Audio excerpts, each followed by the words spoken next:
In a world where we're all striving for financial success, the gap between the rich and the poor often comes down to one thing: how they manage their money.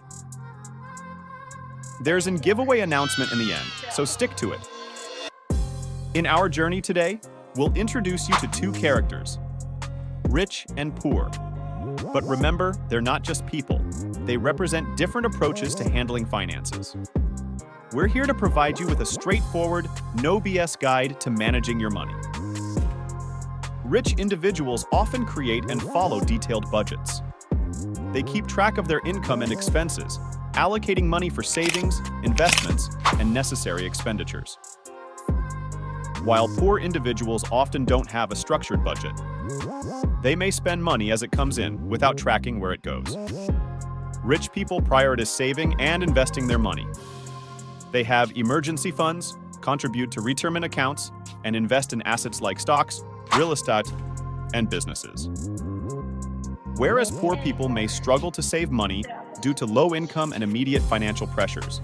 They might not have emergency funds or retirement savings. Rich individuals are proactive in managing their debts. They may use strategies like debt consolidation to lower interest rates and pay off debts efficiently.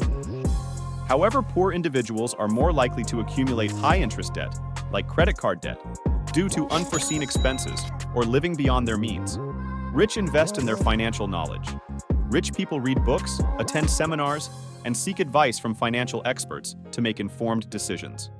Whereas poor individuals might not have access to financial education resources, and they may lack awareness of money management principles.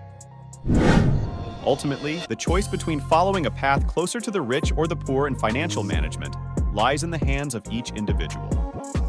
By adopting sound financial practices and continually seeking to improve one's financial knowledge and decision-making, it is possible to move towards a more secure and prosperous financial future. If you found this video helpful, please subscribe to Simple Finance. Maybe in future there will be a giveaway if we reach 100 subs this month.